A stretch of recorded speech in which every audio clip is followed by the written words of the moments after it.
அமேதி தொகுதியின் தேவைகளை ராகுல், ஸ்மிருதி இரானி ஆகியோரால் புரிந்து கொள்ள முடியாது என்று ஆம் ஆத்மி வேட்பாளர் குமார் விஸ்வாஸ் கூறினார். உத்தரப்பிரதேச மாநிலம் அமேதி தொகுதியில் போட்டியிடும் காங்கிரஸ் துணைத் தலைவர் ராகுலுக்கு எதிராக ராஜ்யசபா எம்பி நடிகை ஸ்மிருதி இரானியை பாரதிய ஜனதா களமிறக்கியுள்ளது. இந்த தொகுதியில் போட்டியிடும் ஆம் ஆத்மி வேட்பாளர் குமார் விஸ்வாஸ் கூறுகையில், அமேதி தொகுதியின் தற்போதைய எம்பி ராகுலின் நடிப்பால் அமேதி மக்கள் கடுமையான வெறுப்பில் இருப்பதாக கூறினார். இப்போது அமேதியில் ஒரு நடிகையும் களமிறங்கியிருப்பதாக ஸ்மிருதி இரானியை குறிப்பிட்ட குமார் விஸ்வாஸ், ராகுல், ஸ்மிருதி இருவராலும் அமேதி மக்களின் தேவைகளை புரிந்து கொள்ள முடியாது என்று கூறினார். கடந்த 4 மாதங்களாக அமேதி தொகுதியில் 800 கிராமங்களுக்கு சென்று மக்களின் தேவைகளை தான் நன்கு அறிந்து வைத்திருப்பதாகவும் குமார் விஸ்வாஸ் கூறினார்.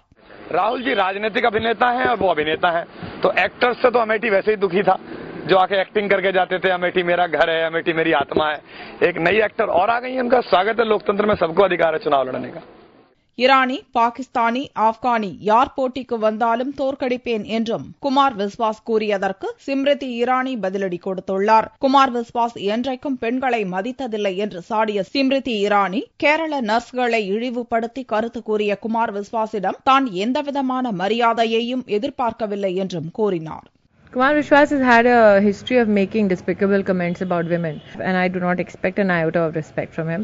I am of the opinion that I will engage on issues of development and nothing else. அமேதியில் Bharatiya ஜனதாவுக்கும் காங்கிரசுக்கும் தான் பிரதான போட்டியே தவிர காங்கிரசின் பி டீம் ஆம் ஆத்மி கட்சியுடன் இல்லை என்றும் ஸ்மிருதி இரானி கூறினார்.